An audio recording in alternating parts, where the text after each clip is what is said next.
எல்லோருக்கும் வணக்கம்.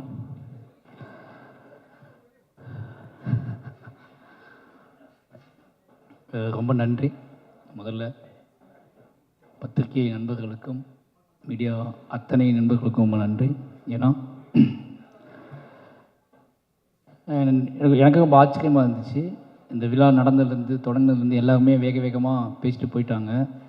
அதுக்கு ஒரே ரீசன் என்ன அப்படின்னா, அந்த படத்தை பற்றி தமிழ் சமூகம் தேவையான அளவு அதிகமான அளவே பேசிட்டாங்க அப்படிங்கிற ஒரு நம்பிக்கையில் தான் அவ்வளோ பேருமே வேக வேகமாக பேசிட்டு போயிட்டாங்க.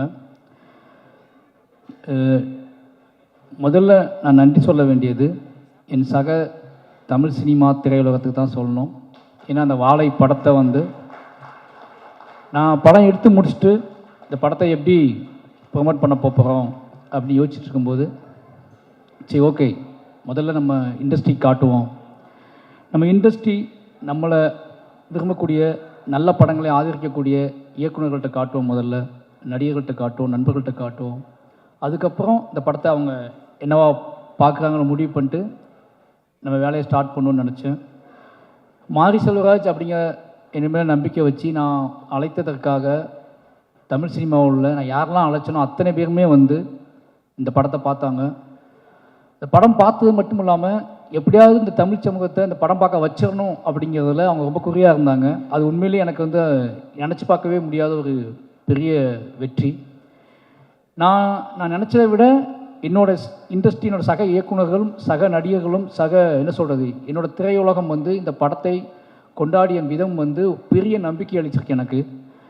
இந்த வாழை படம் கொடுத்த மிகப்பெரிய வெற்றி அப்படின்னா, மாரி செல்வராஜ் அப்படிங்கிற ஒருத்தனை தமிழ் சினிமா எவ்வளோ நம்புது, அவனோட கதையை, அவனோட வேல்யூவை, அவனோட வாழ்க்கையை, அவனோட நிஜத்தை எவ்வளோ நம்புது அப்படிங்கிறத இந்த படத்தின் மூலமாக நான் தெரிஞ்சுக்கிட்டேன். இந்த படத்தை அவங்க அத்தனை பேரும் அவங்க தான் கொண்டு போய் முதல்ல சேர்த்தாங்க. நிச்சயமாக அத்தனை ஒட்டுமொத்த திரையுலகத்துக்கும் நன்றி சொல்லிக்கிறேன். அதுக்கப்புறம் ஹாட் ஸ்டார் ரொம்ப சாதாரணமாக ஒரு நாள் எங்கேயோ ஃபங்க்ஷனில் பேசிகிட்டு இருக்கும்போது பிரதீப் சார்ட்டு நகன்ட்டையும் சும்மா பேசிகிட்டு இருக்கும்போது இப்படி ஒரு லைன் இருக்குது, நான் ஃபஸ்ட்டு பண்ண நினச்சேன், அதை இப்போ பண்ணலான்னு ஆசைப்பட்றேன் அப்படின்னு சொல்லி அப்படியே ஸ்டார்ட் பண்ணி அப்படியே ஆரம்பித்தது தான். வேறு எதுவுமே கேட்கல. மாரி செல்வராஜ் படம் பண்ணுறாரு அப்படின்னு விட்டாங்க. அன்னிலேருந்து இன்றைக்கி வரைக்கும் அவங்க முழு சப்போர்ட். இன்றைக்கி இந்த படம் மிகப்பெரிய வெற்றி அடைஞ்சது மட்டும் இல்லாமல் ஒரு பலமாக என் கூடவே இருக்கிறது இருக்குல்ல, முழுசாக ஒரு படைப்பாளியை நம்புறது இருக்குல்ல, எனக்கு கிடைச்ச எல்லா ப்ரொடியூசருமே அப்படிப்பட்ட ப்ரொடியூசர்ஸ் தான். நிச்சயமாக சொல்லணுன்னா வாழை இவ்வளோ நல்லா வந்ததுக்கு முதல் காரணமே நான் ஒர்க் பண்ண 4 ப்ரொடியூசர்ஸ். அது பரியர்மலை ரஞ்சித் அண்ணா சுதந்திரம் கொடுத்தாரு. அதுக்கப்புறம் கர்ணனில் தானு சார் மிகப்பெரிய சுதந்திரத்தை கொடுத்தாரு. அதுக்கப்புறம் ரெட் ஜெயிண்ட், மாமன்னனில் எல்லாமே என்னோட படமாகவே வர்றதுக்கு காரணம் என்னோட தயாரிப்பாளர்களும் என்னோட நடிகர்களும் தான். அதுக்கப்புறம் வாழை, இதுக்கு ஒரு இதான். இந்த 4 படம் யோசிச்சு பார்த்தீங்கன்னா, மாரி செல்வராஜுங்க ஒருத்தன் தங்கு தடையில்லாமல் மக்கள்கிட்ட போய் சேர்றதுக்கு மெயின் ரீசன் நான் என்னை சூஸ் பண்ண தயாரிப்பாளர்களும் என்னோட நடிகர்களும் கதாநாயகர்களும் என்னோட மொத்த டீமும் தான். நான் அத்தனை என்னோட 4 ப்ரொடியூசருக்கும் இந்த நேரத்தை நன்றி சொல்லிக்கிறேன். முக்கியமான விஷயம் 4 பேர் கூட நான் படம் பண்ணிகிட்டு இருக்கேன் அடுத்து. அதான் முக்கியமான விஷயம். ஏன்னா அவன் நம்புகிறாங்க என்னைய. நிச்சயமாக அந்த நம்பிக்கைக்கு உண்மையாக இருப்பேன்னு நம்புகிறேன். அதுக்கப்புறம் மாஸ்டர் சொல்லி ஆகணும். மறுபடியும் எல்லா இன்டர்வியூலும் சொல்லிட்டே இருக்கா, என்னை ஏன் சூஸ் பண்ணான்னு தெரிலன்ட்டு. எப்படி சொல்கிறது மாஸ்டர்? கரெக்டாக உண்மையாக சொல்லிடலாம் அப்படின்னா, மாஸ்டர் ஆக்ஷன் ஃபைட் பண்ணுவார். என் படத்தில் நான் பெருசாக வேல்யூ கொடுக்க மாட்டேன் ஃபைட்டுக்கு.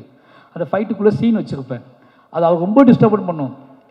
அவர் ஏதாவது யோசிச்சா நான் அதை சீனாக மாற்றி கன்வெர்ட் பண்ணிவிடுவேன். எல்லா ஃபைட் சீக்வன்ஸையும் நான் சீனாக மாற்றுவேன். எனக்கு எமோஷ்னல் ட்ராமா முக்கியம்னு சொல்லுவேன். அதை ஒரு மாஸ்டர் புரிஞ்சுக்கிட்டு அதுக்கான ஸ்பேஸை கொடுத்துட்டே இருப்பார். அது இப்படியே போயிட்டே இருந்துச்சு. இப்படிலாம் ஃபைட் மாஸ்டர்ஸ் இருக்காங்கன்னு போயிட்டே இருந்துச்சு. சும்மா அவர் தனியாக இருக்கும்போது ஜாலியாக இருக்கும்போது குழந்தையாக மாறிடுவார். பயங்கர சமாளிக்கவே முடியாது. இவானை விட மோசமாகிடுவார், என் பையனோட மோசமாகிடுவார்.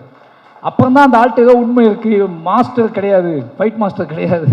ஒரு நாள் ஒன்று சொன்னார், நான் படம் எடுப்பேன், என் படத்தை சண்டையே இருக்காது, இது போதும் எனக்கு.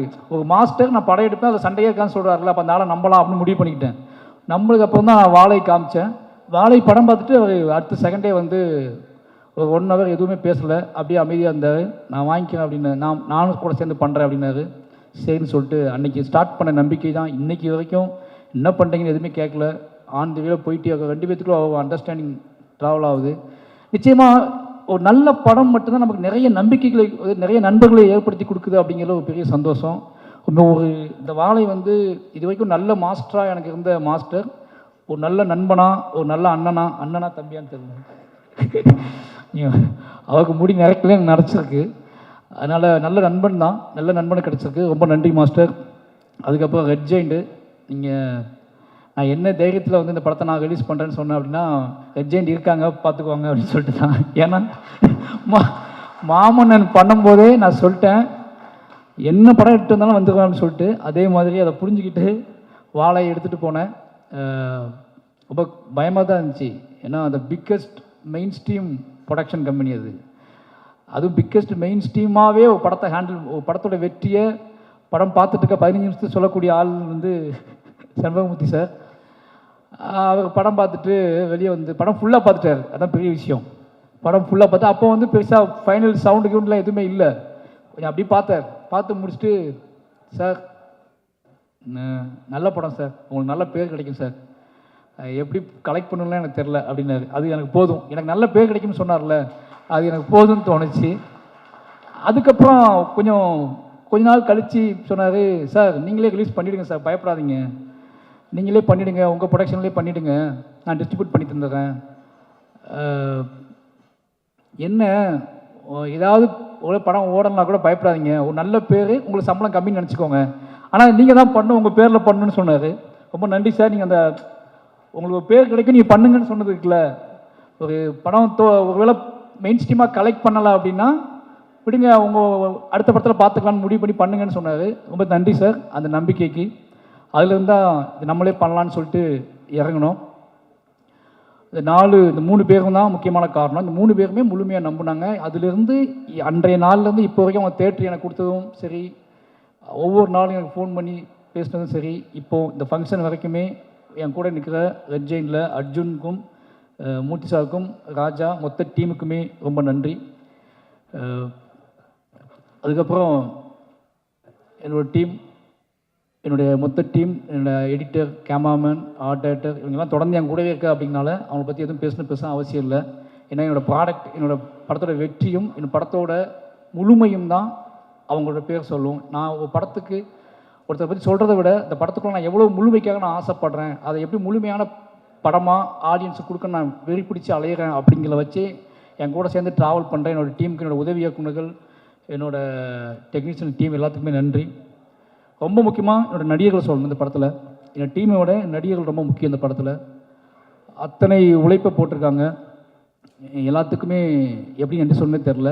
கலையரசனாக இருக்கட்டும், திவ்யாவாகட்டும், இப்போ அந்த பசங்க இருக்காங்கன்னா இவங்க 2 பேரும் நான் என்ன வேணாலும் பண்ணேன்னு முடிவு பண்ணி தான் எனக்கு சூஸ் பண்ணேன். ஓகேவா, படம் முடியும் போது நான் என்னவா இருக்கணும், எப்படினாலும் இவங்களை வச்சு இந்த படத்தை எடுத்துடலாம் அப்படின்னு எனக்கு தெரியும். அதனால் சூஸ் பண்ணேன். இவங்களை என்ன பண்ண வைக்க முடியும்னு எனக்கு தெரியும். ஆனால் கலையரசன், திவ்யா, ஜானகி அம்மா, இவங்கெல்லாம் வந்து பத்மனு, இவங்க எல்லாத்தையுமே வந்து எனக்கு எப்படி ஒத்துக்கிட்டாங்க, ஒரு சினிமா ஆர்வத்தில் ஒத்துக்கிட்டாங்க. அதுக்கப்புறம் ஃபுல்லாக தாங்குவாங்களா தாங்க மாட்டாங்களா ஒரு பயம் இருந்துச்சு. பட் அவங்களுக்கும் ஜெயிக்கணும், ஒரு நல்ல படத்தில் இருக்கணும், நம்ம ஒரு அடையாளமாக மாறணும், சினிமாவில் நம்ம பேர் பதியப்படணும் அப்படிங்கிறது அவங்களுக்குள்ள இந்த தாகம் தான். கலையரசனாகட்டும், திவ்யாவாகட்டும், ஒரு சினிமாவை தாண்டி ஷூட் பண்ணும்போது படம் ரிலீஸ் ஆக வரைக்கும் அது சினிமானே தெரியாது. சினிமாவில் இப்போ எந்த ஒரு சினிமாவில் வந்து இப்படி சகதிக்குள்ளேயும் மண்ணுக்குள்ளேயும் சேருக்குள்ளேயும் போட்டு ஒரிஜினல் சுமையை தூக்கி வச்சு நடக்க வைப்பாங்க ஆர்டிஸ்ட்டுகளை.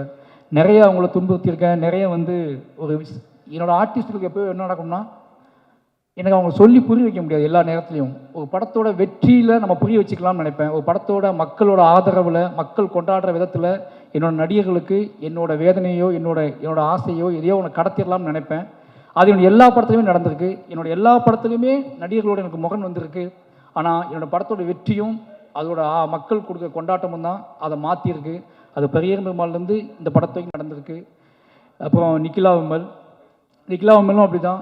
என்ன அப்படின்னா, ஒரு நடிகரை வந்து நம்ம வந்து அவங்க வேறு படத்துக்காக சூஸ் பண்ணது. நான் கர்ணனுக்கு பேசினது, அதுக்கப்புறம் மாமன்னன், அப்படியே பண்ணாமல் போய் வாழையில் போட்டு அவனுக்கு ஒரு சின்ன தயக்கம் இருந்துச்சு. ஏதோ சின்னதாக ஓடிடிக்கு ஏதோ படம் பண்ணுறா, நம்மளை போட்டு விட்டாங்க போல் அப்படின்னு சொல்லிட்டு டவுட் இருந்துச்சு. எனக்கு அதை சொல்லி புரிய வைக்க முடியல. இது சின்ன படம் இல்லை, இதுதான் என் வாழ்க்கையில் நான் எடுக்கணும்னு நினச்ச பெரிய படம்னு சொல்லி எனக்கு அவங்ககிட்ட சொல்லிட்டேன் ஒரு நாள். அவங்க நம்பி பண்ணாங்க. நிறைய என்ன சொல்கிறது, இந்த கதையை உள்வாங்கிக்கிட்டு ஓகே இது ஏதோ நடக்க போகுது இந்த படத்தின் மூலமாக நடிச்சு நம்பினாங்க. நம்பி நிறைய பேர் கேட்டாங்க, இந்த இடத்துல சொல்லணும்னு நினைக்கிறேன், ஏன் அந்த கிளைமாக்ஸில் டீச்சர் வந்துக்கலாமே என்கிட்ட கேட்டாங்க. மொத்த மீடியாவுமே என்கிட்ட கேட்டுச்சு. எல்லா படம் பார்த்துட்டு பிடிச்சவங்கலாம் டீச்சர் எங்கே போனாங்கன்னு கேட்டாங்க. டீச்சர் டேட் இல்லை எனக்கு, ஓகேவா? ஏன்னா அந்த ஷூட் எடுத்ததே, அந்த கடைசி பாட்டு நான் எடுத்ததே படம் ஷூட்டிங், மொத்த படமும் ஷூட்டிங் முடித்து எடிட் பண்ணி லாக் பண்ணி 1.5 வருஷம் கழிச்சு தான் எடுத்தேன். 1 வருஷம் கழிச்சு தான் அந்த ஷூட்டிங் எடுத்தேன். 2 நாள் ஷூட்டிங்கு ஏதோ முழுமை அடையாமல் இருக்குது. இந்த மொத்த படத்தையும் பார்த்துட்டு வெளியே போகிறவன் என்ன கொண்டு போவான், அவனை நான் எப்படி அவனுக்குள்ளே ஒரு இசையின் வழியாக அவனை செட்டில் பண்ணி அவனுக்குள்ளே எமோஷனில் கடத்தி வீட்டுக்கு போகும்போது அவன் வந்து இது ஒரு பாடலாக எடுத்துகிட்டு போகணும், வெறுமனே அழுகை எடுத்துகிட்டு போயிடக்கூடாது. ஒரு படம் முடிஞ்சு வெளியே போகிறான்னா அவன் இதை கலையாக எடுத்துகிட்டு போகணும், ஒரு பாடலாக எடுத்துகிட்டு போகணும், முணுமுணுத்துக்கிட்டே போகணும்னு ஆசைப்பட்டு தான் அந்த பாடல் 1 வருஷம் சந்தோஷம் ரொம்ப லேட்டாக தான் சார் ஸ்டார்ட் பண்ணோம். இந்த படம்லாம் முடிஞ்சு இந்த பாட்டே இல்லை, பாதவத்தி சாங்கே இல்லை. ஒரு வருஷம் கழிச்சு தான் அந்த பாட்டை நான் முடிவு பண்ணுறேன். அதுக்கு அவசரமாக ஷூட் பண்ண பிளான் பண்ணோம். படம் ரிலீஸுக்கு அவங்க டேட் இல்லை. நான் அதை ஷூட் பண்ண முடிவு பண்ணும்போதே அந்த அம்மா மடியில் சிவனஞ்சான் படுத்துப்பான், அது டீச்சர் மடியில் தான் படுத்துக்கணும்னு நான் ஆசைப்பட்டு ஷார்ட் யோசிச்சிருந்தேன். ஒருவேளை அது நடந்திருந்தால் இன்றைக்கி நிறைய பேர் கேட்ட கேள்விகளுக்கும் மோசமான சில விஷயங்களுக்கெல்லாம் வந்து பதில் சொல்கிற மாதிரி இருந்திருக்கும். அந்த ஷார்ட் நான் எடுத்திருந்தோம்னா அது மிஸ் பண்ணிட்டேன். என் லைஃப்பில் ரொம்ப நான் வருத்தப்பட்டது வந்து அதுக்கு தான். என்னோடய ஆசிரியர் அந்த இடத்துல இல்லாமல் ஏன்னா இருந்தாங்க, ஒரு நிஜ வாழ்க்கையில் இருந்தாங்க. நிஜ லைஃப்பில் நிஜ கதையில் இன்னும் அத்தனை ஆசிரியர்களுமே அத்தனை பிணங்களும் அத்தனை உடல்களும் அடக்கம் செய்யும் வரைக்கும் என்னோடய ஒட்டுமொத்த டீச்சரும் அந்த இறுதி நாள் அந்த வாழை தோப்புக்குள்ளே உட்காந்துருந்தாங்க. அவ்வளோ பேருமே அழுதுகிட்டு. என்னோடய அத்தனை ஆசிரியர்களுக்கும் நேரத்தை நன்றி சொல்லிக்கிறேன். அது தவிர்க்க முடியாத காரணத்தினால அந்த இடத்துல நான் ஆசிரியர் வைக்க முடியல. ரொம்ப நன்றி. அதுக்கப்புறம் என்னோடய ஊர் மக்கள், ஒவ்வொரு படத்தையும் நான் சொல்லிகிட்டே இருக்கேன், நான் படம் பண்ணுறதே என் ஊருக்காக தான் பண்ணுறேன், என் ஊர் மக்களை அங்கேருந்து வெளியே கொண்டு வரது தான் பண்ணுறேன். அவங்க இன்றைக்கி என்னோட எல்லா மேடையிலையும் என் ஊர் மக்கள் கொண்டாடப்படுறதும் அவங்க எல்லா படத்துலையும் சீல்டு வாங்குறதை விட ஒரு சந்தோஷம் என்ன இருக்குது எனக்கு. இது ஒரு மிகப்பெரிய சந்தோஷம் எனக்கு. யோசிச்சுப்பாங்க, பரியேறும் பெருமாள் அங்கே தான் பண்ணேன், கர்ணன் அங்கே தான் பண்ணேன், மாமன்னன் அங்கே தான் பண்ணேன், வாழை அங்கே தான் பண்ணேன், இப்போ பண்ணிகிட்டு இருக்க பைசன் அங்கே தான் பண்ணிக்கிட்டு இருக்கேன். அவ்வளோ கதைகள் இருக்குது. ஏன்டா இவன் அங்கேயே போகிறான்னா அவ்வளோ கதைகள் இருக்குது. அந்த கதைகளை அவங்க எனக்காக சப்போர்ட் பண்ணுறாங்க. ரொம்ப சிம்பிள், ரொம்ப நாங்கள் பெருசாலாம் பிளான் பண்ணுறதில்ல. ரொம்ப எளிமையான உண்மை எங்ககிட்ட இருக்குது. அந்த எளிமையான உண்மையை கலையாக்குவதற்கு கஷ்டப்படுறேன். அந்த எளிமையான உண்மையை கொண்டு வைக்கிறேன். நான் எடுக்கிற வரைக்கும் ரொம்ப சிம்பிளாக தான் எடுப்பேன். ஒரு எளிமையான உண்மை தமிழ் சமூகத்தை எந்த அளவுக்கு டிஸ்டர்ப் பண்ணுது அப்படிங்கிறத நான் படம் ரிலீஸ் ஆனதுக்கு அப்புறம் தான் புரிஞ்சுக்கிறேன். அப்போ இங்கே வலியதை விட எளியவைகளுக்கு வந்து மிகப்பெரிய வேல்யூ இருக்குது அப்படிங்கிறத நான் வந்து ஒவ்வொரு படத்திலும் தான் புரிஞ்சுக்கிறேன். அப்படி எளிமையான கதைகளை எனக்கு கொடுத்துக்கிட்டே இருக்கக்கூடிய என்னோடய ஒட்டுமொத்த மக்களுக்கும், என்னோடய கிராம மக்களுக்கு, புளியங்குளம் மக்களுக்கும், பக்கத்தில் உள்ள கொங்காயக்குறிச்சி, கருங்குளம் எல்லா மக்களுக்குமே நன்றி சொல்லிக்கிறேன். என்னோடய எல்லா படைப்பிலும் அவங்க இருப்பாங்க. அவங்க தான் நான், நாங்கள் தான் அவங்க. அதனால் ஒட்டுமொத்த மக்களுக்கும் நன்றி சொல்லிக்கிறேன். அதுக்கப்புறம் என்னோடய குடும்பம், என்னோடய குடும்பத்தை பற்றி மிக முக்கியமாக சொல்லி ஆகணும். அதுக்கு முன்னாடி சந்தோஷ் நாராயணன் சார் ரொம்ப ஸ்பெஷல். எனக்கு இதயம் காமிக்கிற அளவுக்கு ஸ்பெஷல் ஒரு விஷயம் தான். என்ன அப்படின்னா, இப்போ மாமன்னன் ரகுமான் சார்கிட்ட போயிட்டேன். அப்போது வாழை பண்ணப்போ எடுத்து வாழை நான் தான் பண்ணும், ரகுமான் சார்ட்ட அனௌன்ஸ் பண்ணதுக்கப்புறம் வாழை நான் தான் பண்ணுன்னு அடம் பிடிச்சி, இப்போது ரகுமான் சார்ட்ட போயிட்டேன்னா கோவம் வரும்ல, அந்த கோவம்லாம் இல்லாமல் சூப்பர் மாதிரி நீங்கள் ரகுமான் சார்ட்ட போய் கற்றுக்கோங்க, ரகுமான் சார்ட்ட நீங்கள் ஒர்க் பண்ணணும் ஒரு படம், அது மாதிரி ராஜா சார்ட்டையும் ஒரு படம் ஒர்க் பண்ணணும்னு சொன்னார். ரொம்ப நன்றி சார். அதுக்கப்புறம் வாழை மட்டும் பண்ணால் நான் தான் பண்ணுவேன், அதை மட்டும் நான் யாருக்கும் விட்டு கொடுக்க மாட்டேன் அப்படின்னு இந்த கதை சொல்ல நாள்லேருந்து என் கூடவே ட்ராவல் பண்ணார். இந்த படம் நான் எப்பவும் சொல்லுவேன், என்னோடய படம் பெருசாக தெரிவதற்கும், என்னோடய படம் எமோஷனலாக தெரிவதற்கும், என்னோடய படம் ரொம்ப பியூராக தெரிவதற்கும் அது சந்தோஷ் நாயோட மியூசிக் ஒரு முக்கியமான காரணமாக இருக்கும்னு நினைப்பேன். ஏன்னா நான் ரொம்ப இசையின் வழியாகவே வளர்ந்த பையன். எனக்கு வந்து சொல்லிக் கொடுக்கறதுக்குலாம் ஆள் இல்லை ஊரில். எங்கேயோ தூரத்தில் கேட்ட பாடல் வழியாகவே என்னோடய கதையெல்லாம் நான் உருவாக்கிக்கிட்டே இருந்தேன். எனக்கு அங்கே டிவி பார்க்கலாம் டைம் இருக்காதுல்ல. அப்புறம் நான் காட்டில் பாட்டு கேட்டுகிட்டே இருப்பேன். அந்த பாட்டு வழியாக தான் என்னோடய காதலை, என்னோடய கஷ்டத்தை, என்னோடய அண்ணன் தம்பி பாசத்தை, இதெல்லாமே பாட்டை வச்சு நான் யோசிச்சுட்டே இருப்பேன். அதனால் எனக்கு இசை ஆல்ரெடி எனக்குள்ளே இசை தான் எனக்குள்ளே ஒரு நான் நடனம் ஆட ஆரம்பித்தேன். அப்போ இசை தான் என்னோடய பூர்வீகம். இசைக்குள்ளே தான் நான் பிறக்க ஆரம்பித்தேன். இசையிலேருந்து தான் இதை நான் கண்டுபிடிக்க ஆரம்பித்தேன். அப்போது நல்ல மியூசிக் டைரக்டரோட ஒரு நல்ல வேல்யூ கிடச்சா பயங்கரமாக இருக்கும். எனக்குள்ளே இருக்கிற என்னோடய விஷுவல்ஸை, என்னோடய ஷார்ட்டை நான் எடுப்பதற்கும் நம்பி எடுப்பதற்கு வந்து சந்தோஷ் சார் மியூசிக் முக்கியமான காரணம். ஏன்னா நீங்கள் யோசிக்கீங்களேன், நான் எல்லா படத்துக்குமே பாட்டு எடுத்துகிட்டு தான் மொத்த படத்தையும் எடுத்துகிட்டு தான் அவர்கிட்ட போவேன். நான் என்னோடய ஒட்டுமொத்த படத்தையும் எடுத்து முடிச்சு தான் அவர்கிட்ட போவேன். அவர் நம்பிக்கை தான், அது கரெக்டாக மேட்ச் ஆகி வந்துடும். யோசிப்பாங்களேன், ஒரு வருஷம் கழிச்சு பாதவத்தி பாட்டு பண்ணுறோம் 2 பேரும் சேர்ந்து, அந்த பாட்டு வேணும்னு 2 பேரும் முடிவு பண்ணுறோம். அந்த பாட்டை டக்குன்னு யோசித்தோடனே இந்த பீட்டில் இந்த எமோஷ்னலில் இதை வெளியே போகிற ஒருத்தன் சும்மா பேசணும். நாங்கள் அன்றைக்கி பேசினது தான் இது. சார் அழுது படம் விழுந்துட்டா எல்லாம் அழுதுகிட்டு இருப்பாங்க, என்ன பண்ணலாம் இவங்களை, எப்படி இவங்களை படம் முடிஞ்சிச்சின்னு எப்படி சொல்கிறது அப்படின்னு கேட்கும்போது பாட்டு இசை கேட்குறாங்க. இசை முடிஞ்சால் படம் முடிஞ்சிட்டு அவங்க நம்புவாங்க, அப்போ நம்ம இசையை கிரியேட் பண்ணுவோன்னு சொல்லி தான் பாடல் ரெடி பண்ணோம். நான் நம்பினேன். இந்த பாட்டு ஓடும்போது எந்திரிச்சு போயிட்டா என்ன பண்ணுறதுன்னு ஃபீல் பண்ணேன். எந்திரிக்க மாட்டாங்கன்னு நிறைய பேர் சொன்னாங்க. சரி பார்ப்போம் அப்படின்னு வெயிட் பண்ணேன். மூர்த்தி சார் எந்திக்கல ஃபஸ்ட்டு அப்போது எந்திக்க மாட்டாங்க போல யாருமே அப்படின்னு சொல்லி முடிவு பண்ணேன். ஃபஸ்ட்டு எந்திக்காத ஆடியன்ஸ் மூர்த்தி சார் தான். அவ்வளோ பக்கத்தில் நான் உட்காந்து என் கையை வந்து அவர் மேலே வச்சுருந்தேன், அதனால் எந்திக்கலான்னு தெரில. ஆனால் ஃபஸ்ட்டு நாள் நான் படம் பார்க்க போயிருக்கேன் திருநெல்வேலியில். அப்போ தான் அந்த பயம் எனக்கு இருந்துச்சு. பாட்டு ஆரம்பிக்கும் போது எந்திரிச்சு போயிட்டாங்கன்னா எனக்கு அதை ஜீர்ணிக்கவே முடியாது, அது முழுமையாக வெற்றி அடைஞ்சால் கூட அதை கொண்டாட முடியாது அப்படின்னு பயத்திலே இருந்தேன். ஏன்னா என் ஊர் எப்படி யோசிப்பாங்க, திருநெல்வேலியில் 700 பேர் உட்காந்துருக்காங்க, கத்தி கத்தி கத்தி கத்தி கத்தி உட்காந்துருக்காங்க, அதுக்கப்புறம் அமைதியாக அழுது உட்காந்துருக்காங்க, அவங்களெலாம் கண்ட்ரோல் பண்ண முடியாது. ஆனால் அந்த 700 பேர் அப்படியே உட்காந்துருந்தாங்க. அன்னைக்கு தான் எனக்கு வந்து அப்போ நான் முடிவு பண்ணேன், இந்த மக்களுக்கு எவ்வளோ பிரச்சனை வந்தாலும் சரி, யார் என்ன சொன்னாலும் சரி, இந்த மக்களுக்கு நம்ம ஆர்ட் ஃபார்மை கொடுத்துக்கிட்டே இருக்கணும். என்னை என்ன சொன்னாலும் சரி, என்னை பற்றி என்ன பேசினாலும் சரி, என்னை பற்றி என்ன புரிதலை கிரியேட் பண்ணாலும் சரி, என்னை பாராட்டவும் முடியாமல் திட்டவும் முடியாமல் தவிச்சாலும் சரி, நான் என்னோட வேலைங்கிறது என் மக்களுக்கு கலையின் வழியாக யோசிச்சுப்பாங்களேன். என்னோட அம்மா அப்பாவை, என்னோட அண்ணன் தம்பியை, என் ஊர் மக்களோட கண்ணீரை 30 வருஷம் கழித்து கலையாக்குவதற்காக நான் வந்திருக்கேன். அதை கலையாக்குறேன் அப்படின்னா அது எதையும் நினச்சில்ல, எதையாவது என் மக்களுக்கு என்ன சொல்கிறது, இப்படியே வாழ்ந்து இப்படியே செத்து போகிறோம், இப்படியே சண்டை போடுறோம், இப்படியே வாழ்ந்துட்டுருக்கோம்னு இல்லாமல் நம்ம படுற எல்லாத்தையுமே ஒரு படைப்பாகவும் இத்தனை கோடி மக்களுக்கும் கடத்த முடியுங்க நம்பிக்கை கொடுக்கறது இருக்குல்ல, அது ரொம்ப எனக்கு அதுவே போதுமானது எனக்கு. அதனால் எனக்கு ஒட்டுமொத்த நம்பிக்கையும் கொடுக்கறது இந்த மாதிரியான மூமெண்ட்ஸ் தான். ஒரு சாதாரண யாரோ எங்கே இருக்க ஒருத்த வந்து என்னை கைப்பற்றி பேசுகிறது இருக்குல்ல, அது அதை விட என்னோட பெருமை. என்கிட்ட வந்து பெருமை இல்லைன்னு சொல்லுவாங்க, என்னோட பெருமையை காட்டட்டுமா? 2 பேர் தான் என்னோட பெருமை, புரியுதா? ஒருத்த ஆடும்பச்சு, அதாவது நீ பெருமையை பேசுடா, உன்ட என்ன பெருமையே இல்லையா, என்னால இப்படி காட்டிகிட்டே இருக்க, கூலியாக காட்டுற, தொழிலாளியாக காட்டுற.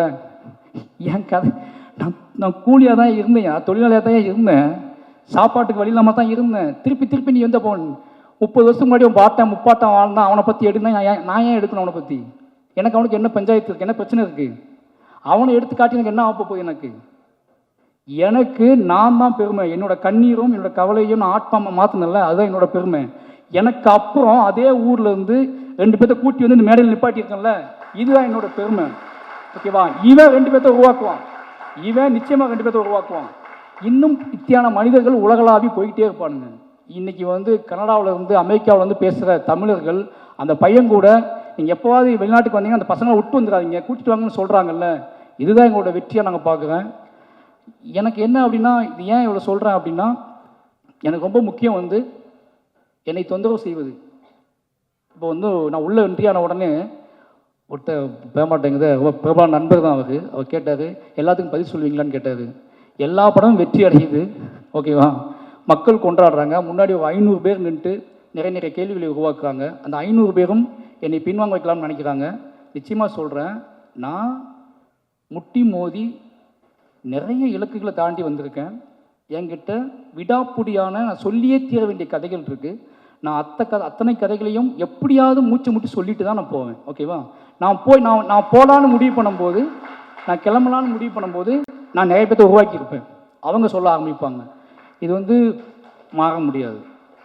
வாழையை சொல்லிட்டேன் அப்படிங்கிற ஒரு சந்தோஷம் எனக்கு. வாழை எங்களோட பெரிய உழைப்பு, எங்களோட பெரிய நம்பிக்கை. ஏன்னா எங்கள் அம்மா அப்பாவுங்கிறத நன்றி சொல்லி ஆகணும். அவங்க ஒன்று சொன்னாங்க என்கிட்ட, எங்கள் அம்மா சொன்னாங்க, வாழை படம் எடுக்க போவேன்னு சொன்ன உடனே, சரி இந்த ஒரு படம் நீ சந்தோஷமாக இருக்கலாம்ல, இந்த படம் ரிலீஸ் ஆகும், இது நம்ம கதை, நம்மளோட வாழ்ந்த கதை, உன்னோட சொந்த கதை, உன்னோட அழுகையும் கண்ணீரும், இது வந்து யாருமே எந்த டிஸ்டர்ப் பண்ண மாட்டாங்கல்ல, பார்ப்பாங்க அப்படியே போயிடுவாங்கல்லன்னு நான் சொன்னேன் அவங்கக்கிட்ட. இல்லைம்மா அப்படிலாம் போக மாட்டாங்க, எடுக்கிறது உன் பையன், என்ன வேணாலும் கண்டுபிடிப்பாங்க, என்ன வேணாலும் பேசுவாங்க, ஓகேவா? ஏன்னா நான் சாதாரண ஆள் இல்லைன்னா அவங்க நினைக்க ஆரம்பிச்சிட்டாங்க, ஓகேவா? ஆமாம், நான் அசாதாரணமான ஆள் தான். ஏன்னா 30 வருஷம் அந்த மண்ணுக்குள்ளேருந்து உயிரை பிடிச்சிக்கிட்டு ஓடி வந்திருக்கேன். 30 வருஷம் அங்கேருந்து ஓடி வந்து அதே வழியை திருப்பி கடத்துவதற்கு, திருப்பி கொண்டு வந்து சேர்ப்பதற்கு நான் அவ்வளோ மெனக்கிடுறேன். அதனால் நான் எல்லா வலிமையும் என் மக்கள்கிட்ட தான் எடுத்துகிட்டு வரேன். இன்றைக்கி நான் மட்டும்தான் நான் உழைக்கலை, என் மக்கள் என்னை நம்பி என் கூடவே நின்று எனக்காக அவங்க படுற கஷ்டம் இருக்குல்ல, உழுனா விழுறாங்க, பாயினா பாயிறாங்க, செமனா செமக்குறாங்க, அழுனா அழுறாங்க, உடனா உடைக்கிறாங்க, இத்தனை வலிமையும் உருவாக்கியிருக்கேன். இந்த ரொம்ப எமோஷ்னலாக உண்மையால் கட்டப்பட்ட ஒரு கலை. அதை நிச்சயமாக வாழை எனக்கு கொடுத்துருக்கு. வாழை கொடுத்துல பெரிய நம்பிக்கை வந்து அதுதான். ரொம்ப ரொம்ப யோசிக்கவே முடியல. இப்போ பிரதீப் சார் சொன்னார்ல, நாங்கள் நினச்ச வெற்றியை விட இது பெரிய வெற்றின்னு. இப்போ மற்றவங்க பேசிட்டு போனாங்க, அவங்களால அந்த வெற்றியை கரெக்டாக சொல்ல முடியல. எனக்கு வீட்டுக்குள்ளே அடைச்சி வச்சு வெற்றின்னு சொல்ல நம்புவீங்களா? இந்த மற்ற படத்துக்கு மாமன்னனுக்கு நான் ஒரு இப்போ மாமன்னன் ரிலீஸ் வெற்றி ஆகும்போது, கர்ணன் வெற்றி ஆகும்போதுலாம் நான் ப்ரொடியூசர்ஸை பார்ப்பேன், ஜாலியாக பேசுவேன், அவங்க கூட சுற்றிக்கிட்டே இருந்தேன். ஆனால் வாழை இவ்வளோ போய் வெற்றி ஆனோடனே நான் வீட்டுக்குள்ளேயே தான் உட்காந்துருந்தேன், எங்கேயுமே போகல, யார் கூடயும் பெருசாக பார்க்கல, சும்மா சும்மா அங்கங்கே வெளியே போயிட்டு வந்துட்டு வீட்டுக்குள்ளே தான் உட்காந்துட்டு இருந்தேன். ஏன்னு கேட்டால் இந்த வெற்றியை என்னால் ஹேண்டில் பண்ணவே முடியல, அவ்வளோ நடுக்கமாக இருந்துச்சு எனக்கு. ஏன்னா வந்த பதில்கள்லாம் அப்படி வந்துச்சு.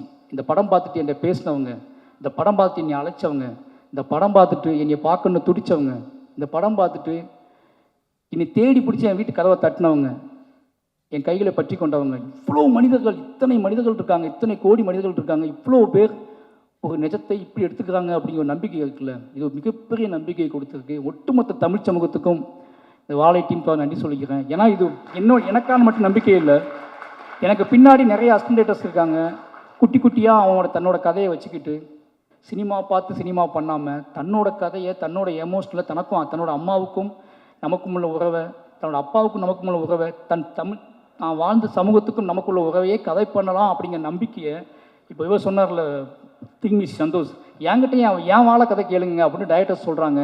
எங்கிட்டையும் வாழை இருக்குங்க, எங்கிட்டையும் வாழை இருக்குது அப்படிங்கிறது வாழை இல்லை, எங்கிட்டையும் இத்தனை பியூராக உண்மையாக ஒரு கதை இருக்குது அப்படிங்கிறது அதோட மீனிங். அப்படி எல்லாரும் பேச ஆரம்பிச்சிருக்காங்க அப்படிங்கிறது ஒரு மிகப்பெரிய சந்தோஷம்.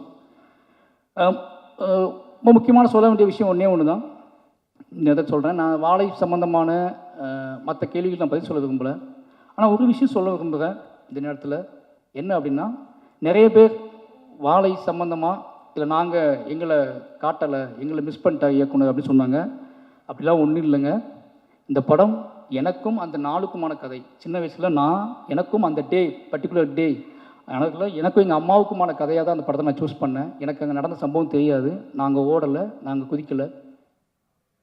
ஆனால் இந்த படத்தை பதிவு பண்ணது மூலமாக இஸ்லாமிய தோழர்கள் தான் இந்த மக்களை காப்பாற்றினாங்க, உண்மை வெளியே வந்திருக்குல்ல, அது எனக்கு போதுமானது. அந்த உண்மையை நான் இப்போ சொல்கிறேன். ஏன்னா அன்னைக்கு நடந்தப்போ இஸ்லாமிய தோழர்கள் காப்பாற்றினாங்க, ஜாதி மதம் எதுவும் இல்லாமல் பக்கத்தில் உள்ள பேரூர், பேட்மா நகரம், இது எல்லாமே நான் சொல்லக்கூடாது, இன்றைக்கி ஒட்டுமொத்த மக்களும் சொல்கிறாங்கல்ல, எனக்கு அது ஒரு பெரிய சந்தோஷம்.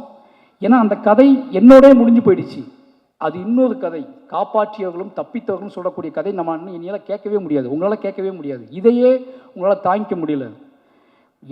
என்னோட எமோஷனில் மட்டுமே நான் கதையாக படம் பண்ணியிருக்கேன், எனக்கும் எங்கள் அம்மாவுக்குமான உறவை மட்டும் நான் படம் பண்ணியிருக்கேன். அதையே நீங்கள் உங்களால் தாங்க முடியாமல் அவ்வளோ வெடிச்சிட்டிங்க நீங்கள் எல்லாருமே. அந்த சம்பவம் நடக்கும்போது காப்பாற்றினவங்களும் தப்பித்தவர்களும் உசுறு துடிச்சிக்கிட்டு இருந்தவங்களும் அதை நான் கதையாக பண்ணேன் அப்படின்னா அது வேற. அப்படியே அந்த நாளில் 30 வருஷம் கழித்து ஒரு மேடை போட்டு அன்றைக்கி நன்றி சொன்னாங்களா என்னன்னு தெரியாது. 30 வருஷம் கழிச்சு இந்த மேடையில் என் ஊர் மக்களை வச்சுக்கிட்டே சொல்கிறேன், அன்றைக்கு எங்கள் மக்களை காப்பாற்றிய அத்தனை நண்பர்களுக்கும் நன்றி, அத்தனை இஸ்லாமிய நண்பர்களுக்கும் நன்றி, ஜாதி மதம் இல்லாமல் அத்தனை தமிழ் சமூக மக்களுக்கும் நன்றி. அந்த நன்றியையும் அதை சொல்வதற்காகத்தான் நாங்கள் கிளம்பி வந்தோம். அதை ஒரு படம் பண்ணியிருக்கேன். அந்த படத்தின் வழியாக இந்த படத்தோட வெற்றி தான் உங்களுக்கான நன்றி. இதை நான் பகிரங்கமாகவே சொல்கிறேன்.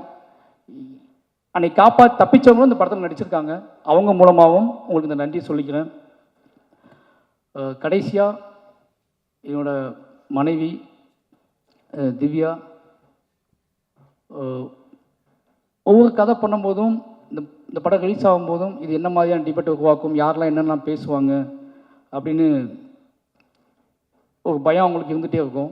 அது என்னோடய தனிமையெல்லாம் அவங்களுக்கு பயம் கொடுக்கும். என்ன யோசிக்கிறான், என்ன பண்ணுறான், இது எப்படி ஹேண்டில் பண்ண போகிறான் அப்படின்னு சொல்லி நான் சொல்லுவேன். நான் மக்களை நம்புகிறேன். மக்கள் ஒரு பெரும்பான்மையான மக்கள் சத்தத்தில் இந்த குட்டி குட்டியான விஷயங்கள்லாம் மறைஞ்சு போயிடும், நீ வெயிட் பண்ணுன்னு சொல்லுவேன். அப்படி ஒவ்வொரு படத்துலையும் நடக்கும். அதுக்கப்புறம் அவங்க புரிஞ்சுக்குவாங்க. இன்றைக்கி வரைக்கும் நான் எந்த கதை சூஸ் பண்ணாலும், எந்த மாதிரியான என்னோடய ஒர்க் ஸ்டைலை மாற்றிக்கிட்டாலும், நான் வீட்டுக்கு போனாலும் சரி, போகலனாலும் சரி, கார்த்திகை பிறகுலாம் உழைச்சாலும் சரி, அதை புரிஞ்சுக்கிற ஒரு மனைவி கிடைக்கிறது பெரிய விஷயம். அப்படி இந்த படத்தோட ப்ரொடியூசராக அவங்க ஆகி என்ன சொல்கிறது, என்னை ஃப்ரீயாக பேச விடுன்னு என்னை மேடையில் ஃப்ரீயாக பேச அனுமதின்னு சொன்னால் நான் இப்போ தான் பேசுவேன்னு சொன்னேன். வந்து நன்றின்னு சொல்லிட்டு போயிட்டாங்க. நிறைய பேசுவேன்னு நினச்சேன், உன்னைய பேசலை. ஏன்னா அவங்க அவ்வளோ இந்த வெற்றியில், என்னோடய வெற்றியில் அவங்களுக்கு முக்கியமான ஒரு பங்கு இருக்குது. ஏன்னா அது சாதாரண விஷயம் இல்லை. என்னால் அது எப்படி சொல்கிறேன்னு தெரியல. எனக்கு ஒரு கலைஞனுக்கு தான் கூட வாழ்கிறவங்க, தன்னை காதலிக்கிறவங்க கொடுக்குற சுதந்திரம் இருக்குல்ல, அது ரொம்ப அலாதியானது. இந்த ஒட்டுமொத்த மாரி செல்வராஜ் அப்படிங்கிற ஒட்டுமொத்த வெற்றியோட வேர் எங்கே இருக்குன்னா அது என் மனைவிக்கிட்ட தான் இருக்குது. அவங்களுக்கு எனக்கு ரொம்ப நன்றி சொல்லிக்கிறேன். அதுக்கப்புறம் என்னோடய குடும்பம், முக்கியமாக என்னோடய மனைவியோட அம்மா மங்கேக்கரசி, அவங்க டீச்சர். அதுக்கப்புறம் தங்கச்சி சொர்ணா. ஏன் சொல்கிறேன் அப்படின்னா, நாங்கள் 4 பேரும் ஒரே வீட்டில் தான் வாழ்கிறோம். ஒருத்தனை புரிஞ்சிக்கிறது இருக்குல்ல, ஒரு படைப்பாளனை பக்கத்துலேருந்து பார்த்து புரிஞ்சிக்கிறது இருக்குல்ல, அது ரொம்ப முக்கியமான விஷயம். நான் இவ்வளோ கட்டற்று என் வேலையை பார்ப்பதற்கு அவங்க முக்கியமான காரணமாக்குவாங்க. அவங்களுக்கு நன்றி சொல்லிக்கிறேன். ஏன்னா அவங்க சொல்லுவாங்க, திவ்யா மாரியை டிஸ்டர்ப் பண்ணாத, மாரியை வேலை பார்க்குறான், அவனை டிஸ்டர்ப் பண்ணாதன்னு சொல்லுவாங்க. அந்த ஒட்டுமொத்த குடும்பமே என் மேலே வச்சுக்க நம்பிக்கையும். ஏன்னா இங்கே ஒரு யாருன்னு தெரியாத ஒரு பையன் காதலிச்சு கல்யாணம் பண்ணி உள்ளே வரான். அந்த காதலை நிரூபிப்பதற்காக நான் வேலை செய்ய ஆரம்பிக்கிறேன். அந்த காதல் வந்து ஒரு மகத்தான இடத்தை அடைவது அப்படிங்கிறது இந்த மேடையில் தான் அடையுது. ஏன்னா ஒரு காதலை நிரூபிப்புங்கிற சாதாரண விஷயம் கிடையாது. நீங்கள் வாழ்நாள் ஃபுல்லாக நிரூபிச்சிட்டே இருக்கணும். நம்ம தமிழ் சமூகத்தில் ஒரு பெண்ணின் மீதான காதலை நிரூபிப்பது வந்து ரொம்ப சாதாரண விஷயம் கிடையாது. என்ன சொல்கிறது, அவ்வளோ கஷ்டமான விஷயம்.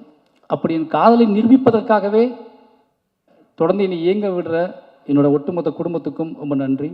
இப்போ எங்கள் அண்ணன், என் ஃபேமிலி எல்லாத்துக்குமே நன்றி. ஏன்னா நான் ரொம்ப நேரம் பேசுறதுக்கான காரணம் என்ன அப்படின்னு, ரொம்ப நேரம் பேசக்கூடாதுன்னு நினச்சி தான் வந்தேன். ஆனால் ஒவ்வொருத்தர் முகமாக வர ஒரு நான் லீனியரில் எனக்கு போய்கிட்டே இருக்குது.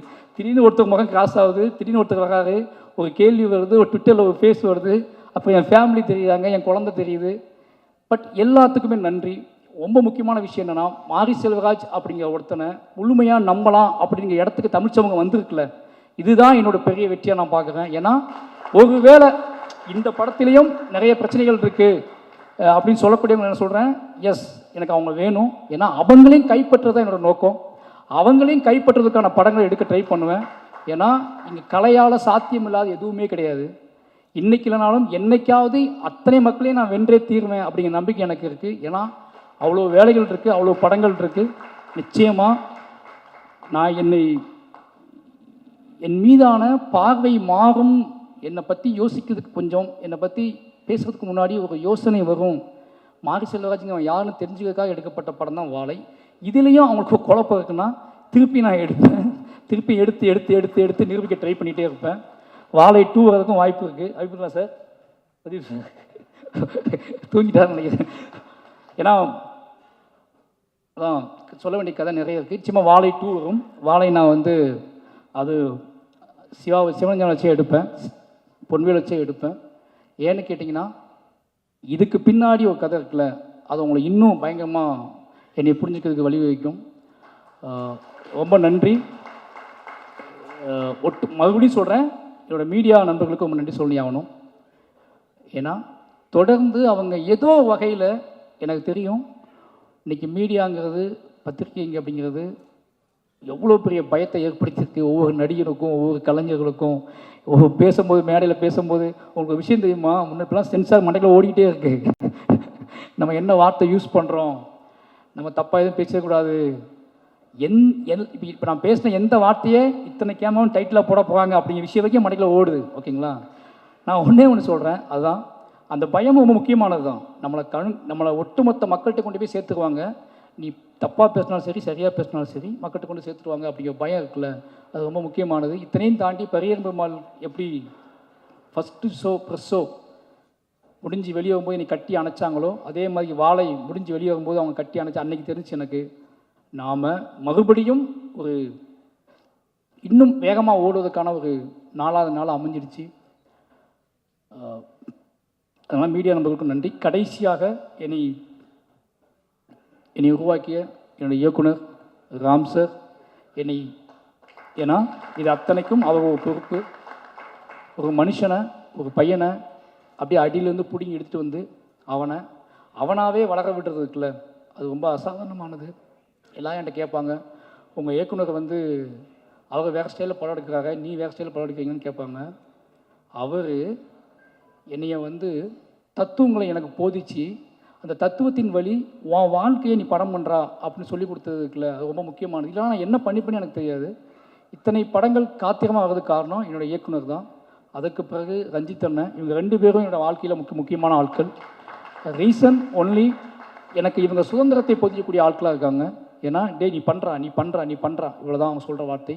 இந்த 2 பேர்த்துக்கும் என்றைக்குமே என்னோடய மேடையிலும் என்னோட படைப்புகள்லையும் அத்தனையிலுமே இவங்களுக்கு முக்கியமான பங்கு இருக்கும். கடைசி என்னோடய டீம் அசிஸ்டன்ட் டைரக்டர்ஸ், அதுக்கப்புறம் லிரிக்கிஸ்ட் யுவபாரதி அண்ணன், விவேக், இவங்க 2 பேருக்கும் ரொம்ப நன்றி. ஏன்னா இந்த பாடல்களை மிகச்சிறப்பாக அவங்க எழுதி கொடுத்தாங்க, அவங்களுக்கு தெரியும். என்னையை நேசித்து அவங்க எழுதுவாங்க, அவங்களுக்கு இந்த நேரத்தில் நன்றி. கடைசி என்னுடைய உதவி இயக்குநர்கள் பற்றி சொல்லணும் அப்படின்னா ரொம்ப முக்கியமான விஷயம்.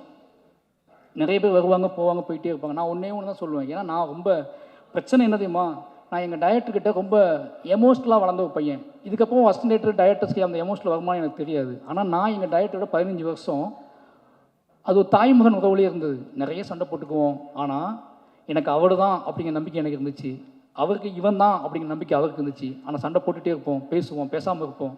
ஆனால் என்னோடய அடையாளம் அவர் தான் அப்படிங்கிறத நான் உறுதியாக நம்பினேன். அதுக்கு உண்மையாக அந்த அப்படியே வளர்ந்த பையன் அப்படிங்கனால என்னோடய உதவிக்கிட்ட கொஞ்சம் நான் அதிகமாக எதிர்பார்ப்பேன். அந்த உழைப்பை அவங்களும் போடுவாங்க. அப்படி என்னோட தொடர்ந்து எல்லா படத்துலையும் போட்டுட்ருக்காங்க. நிச்சயமாக அவங்களையும் ஒரு முக்கியமான இடத்துக்கு நான் கூட்டிகிட்டு போவேன் அப்படின்னு நம்புவேன். இந்த நேரத்தில் உங்களோட யாராவது விட்டுருந்தா மன்னிச்சுக்கோங்க. உங்களோட அத்தனை பேர் உழைப்புக்கும் நன்றி, நண்பர்களுக்கும் நன்றி. எல்லாருமே வாழை ஆரம்பித்த நாள்லேருந்து வாழை ஜெயிச்சே ஆகணும்னு நம்பினாங்க, வாழையை முக்கியமான படமாக்கும் நம்பினாங்க. அத்தனை மாரி செல்வராஜ் மீது அத்தனை நம்பிக்கை வைத்த அத்தனை நம்பி என்னோட நடிகர்களுக்கு மறுபடியும் நன்றி சொல்கிறேன். முக்கியமாக ஜானகி அம்மா நான் சொல்லி ஆகணும். கெட்ட ஞாபகம் வந்துருச்சு எனக்கு, சாரிம்மா.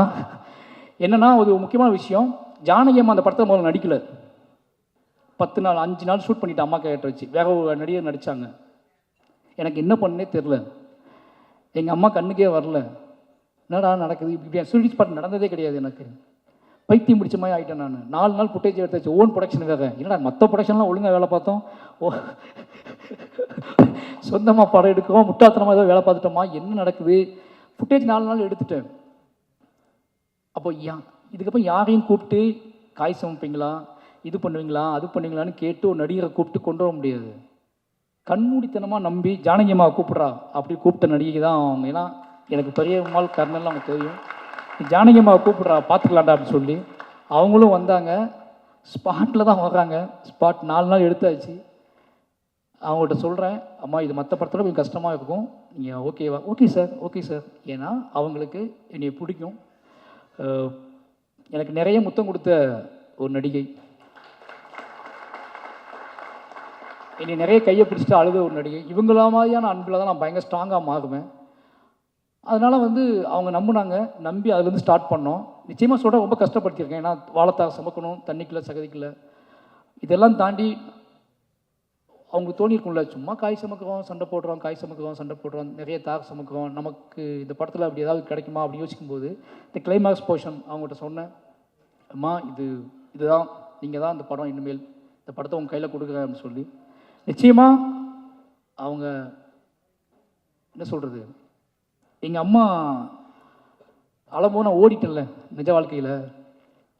இப்போ நான் எப்படி அழுவாங்கன்னு பார்க்கணும், உட்காந்து ஷார்ட்டில் கேமரா வச்சு பார்த்துட்ருக்கேன். அப்போ நான் எவ்வளோ சொல்ல முடியுமோ சொல்லிட்டேன். என்னென்னமோ சினிமா ஒரு டைரக்டராக ஒரு ஆர்டிஸ்ட்டுக்கு என்ன கடத்த முடியுமோ அதை நான் கடத்திட்டேன். பட் என்ன ஆனாலும் அவங்களுக்குள்ளே ஒன்று வெடிச்சா தான் நடக்கும். ஒரு இயக்குனரால் என்ன பண்ண முடியும், ஒரு இயக்குனரால் இப்படி பண்ண முடியும், அப்படி பண்ண முடியும், உளுந்து புரண்டு என்ன பண்ணாலும் ஒரு வெடி அவங்களுக்குள்ள வெடிக்கலைன்னா அது நடக்காது. என்னன்னாலும் பிளாஸ்டிக்காக தான் இருக்கும். அப்போ அந்த வெடியை வெடிக்க வைக்கிறதுக்காக நான் அவங்க கூட பேசிகிட்டே இருந்தேன், முரண்பட்டேன். அவங்க கூட நான் வந்து காத்திரமாக வச்சுக்கிட்டேன். ஏன்னா எனக்கும் எங்கள் அம்மாவுக்கும் ஒரு சண்டை நடக்குது. எனக்கும் எங்கள் அம்மாவுக்குமான முரண். எங்கள் அம்மாவை தவறாகவே புரிந்து கொண்ட ஒரு நாள். எங்கள் அம்மாவை இவங்க இத்த மாதிரி ஒரு தாய் கிடையாது உலகத்தில், இவங்களுக்கு பிள்ளையாக பிறந்துட்டோமே நினச்ச ஒரு நாள் அது. அதனால் அந்த காத்திரமான சிந்தனையை வச்சுக்கிட்டு தான் இவங்க ஹேண்டில் பண்ண அன்றைக்கி ஃபுல்லாகவே. அதை அவங்கள ஹர்ட் பண்ணிருமோன்னு பயம் இருந்துச்சு. ஏன்னா ஆர்டிஸ்ட்னா ஒரு டைரக்டர் இவ்வளோ இதாக ரூடாக ஹேண்டில் பண்ணுறேன்னு நினச்சக்கூடாதுல்ல. ஆனால் அன்றைய நாள் அப்படி நடந்துக்கிட்டேன் அந்த வெடிக்க வைக்கிறதுக்காக. அது வெடிச்சிச்சு. அவங்க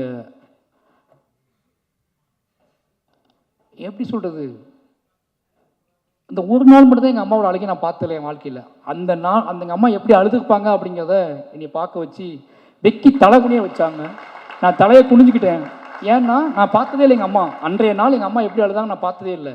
பட் அதை அன்றைக்கி சீன் நடித்து முடித்த உடனே நான் மானிட்டரில் தலை குனிஞ்சு தான் உட்காந்துட்டு இருந்தேன். ஏன்னு கேட்டால் எங்கள் அம்மா நினச்சி பார்க்கும்போது இதுக்கு மேலே அவங்க அழுதுப்பாங்கல்ல அப்படின்னு நினைக்கும்போது இல்லை,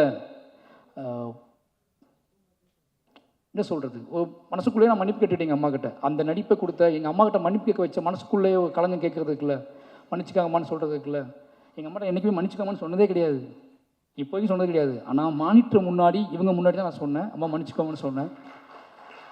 ரொம்ப நன்றிம்மா. உங்களோட இதுக்கு எனக்கு எப்படி சொல்கிறதே தெரில.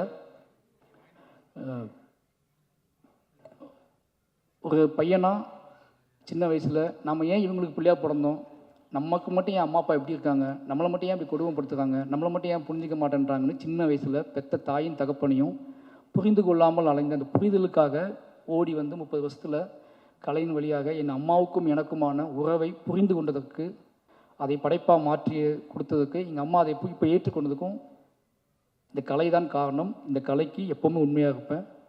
எல்லாத்துக்கும் நன்றி. தேங்க்யூ.